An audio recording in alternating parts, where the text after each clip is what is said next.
So this question is asked in GATE 2006. In CO, the problem is the questions itself, they'll be very big, that reading them will take a lot of time. Before you decide whether to answer it or not, you have to read it. And therefore, even if you know the question, you can answer the question or not, you have to read it completely. It is going to take some time, at least 30 seconds or so.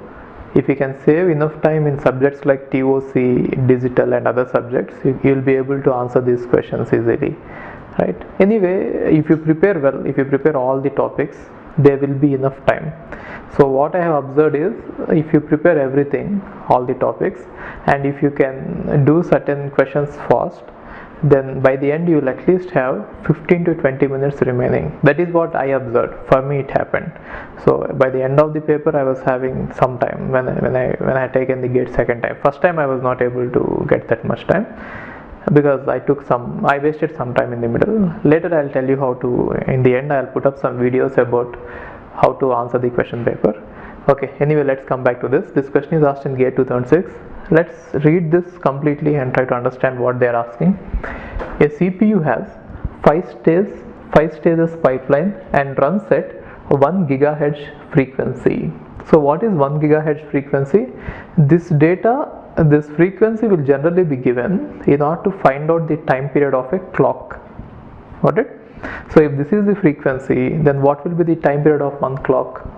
1 by frequency, right? Then instruction fetch happens in the first stage of the pipeline. So we are going to fetch the instruction during the first stage. In a 5-stage pipeline, we are going to fetch the instruction in the first stage. A conditional branch instruction computes the target address and evaluates the condition in the third stage, which means if you assume that there are 5 stages, let us say stage 1, stage 2, stage 3, stage 4, stage 5.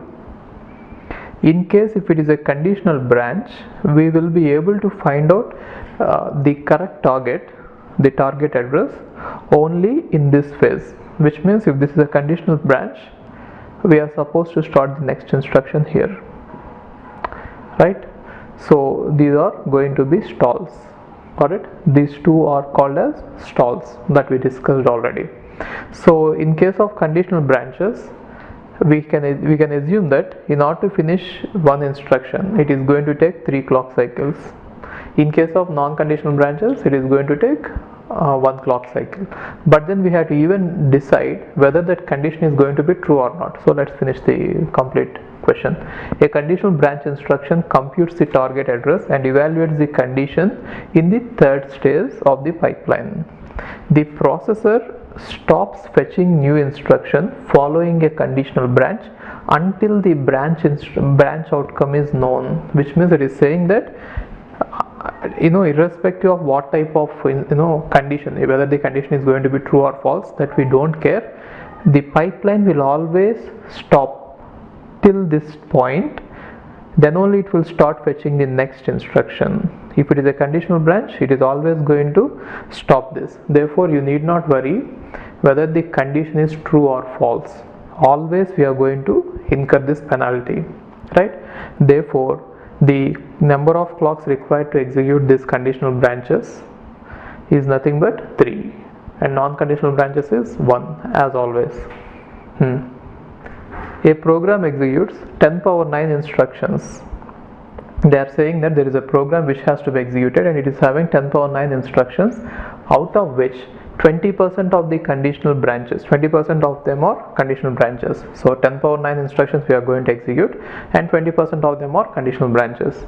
If each instruction takes 1 clock cycle on average to complete, then the total execution time of the program is. So how much time does it take to totally execute the program? So now let's try to answer this one.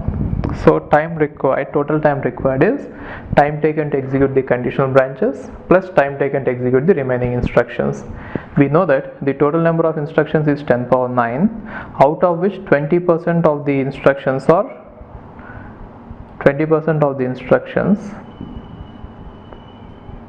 conditional branches. Therefore this is the total number of instructions which are conditional branches. only for these instructions the time taken will be 3 clocks, right? So 3 into, we have to multiply them with the clock. So what is the clock here? One clock is 1 by 10 power 9 seconds. The reason is it is given that the frequency is 1 gigahertz, therefore the clock cycle time will be 1 by frequency, which is nothing but this one, right? Plus the remaining instructions, 20% of the instructions, if we have taken it to one side, then how many instructions will be remaining? 80%, right? Therefore 10 power 9 into 80 by 100, right? So this one is going to take only 1 clock per instruction divided by 10 power 9. So maybe you can evaluate it. So I think it is 60 plus 80, 1.4. 1.4 seconds. Okay, so you can just check it what the answer is. I feel that it is 1.4 seconds. Okay, so anyway, that is the way you should compute it, right?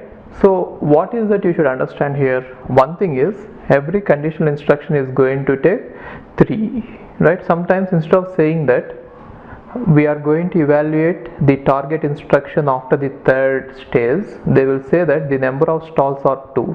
If the number of stalls are 2, it means that the evaluation is done in the third clock. Got it? And also in this one, they ignored the fact that once this particular instruction is conditional branch only, even then we'll be fetching the next consecutive instruction. But then here they are saying that no instruction will be fetched until S3. Therefore, in this case, we are not worried about the condition, whether it is true or false. Sometimes questions may be asked in such a way that there are 20% conditions, this conditional branches only, but then out of these total conditional branch instructions, only few of them are going to branch and the remaining are going to execute consecutively. In that case, what you should be doing is, you should find out what is the fraction of the instructions in, using this one, how many instructions are actually going to branch and how many instructions are going to incur this penalty. In this case, all the conditional branches are going to incur the penalty, but it is not the case in all the questions. In this question, it is like that, right? Just be careful there.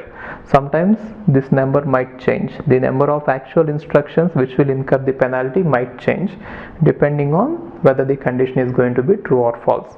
But in this one, you have to go this way. Okay, fine. Hi, if you are planning to do masters, then doing masters abroad is better than doing masters in India. I'll give you all the reasons. So, first reason is, out of 1 lakh students who take GATE every year, there are only 500 seats in old IITs. So all the IITs put together have an acceptance rate of 0.5%, and universities better than IITs, they have very good acceptance rate like 30%, 40%, but all the IITs put together have an acceptance rate of 0.5%. And if you are working hard to get into IIT Bombay's ranking is 177 and IIT Roorkey's ranking is 400. If you are happy to get into IIT Roorkey, then getting into universities better than IIT Roorkey is easier compared to getting into IIT Roorkey.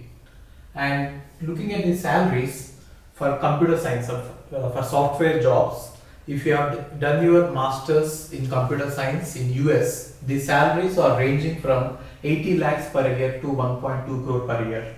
So even if you take an average of 1 crore per year, your savings will be much higher than the salaries in India. After taxes and your cost of living, you can easily save 40 to 50 lakhs per year. And in India, the maximum jobs that you get is around 30 lakhs. So your savings will be much greater than the salaries in India.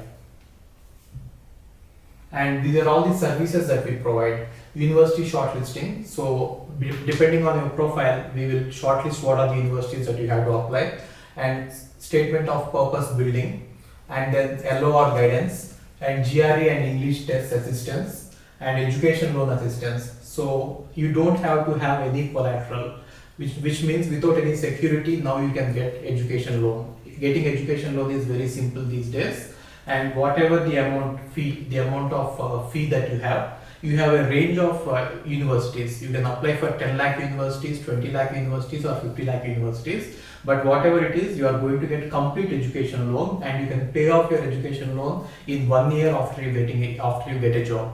And then we do visa assistance, mock visa interviews, and then connecting with the university alumni. So now you might ask why we should join Game of Visas. So the answer is we have 90% success rate, 99% success rate. And these are all the destinations that we guide the students to. So we guide students to any country that you want to go. So now it is not just USA. We guide to UK, Germany, Australia, Canada. So we guide students to all the countries. We work with all the destinations. And if you are interested in going abroad, you have to just drop us a message on this WhatsApp number 9494 555 454. Okay, thank you.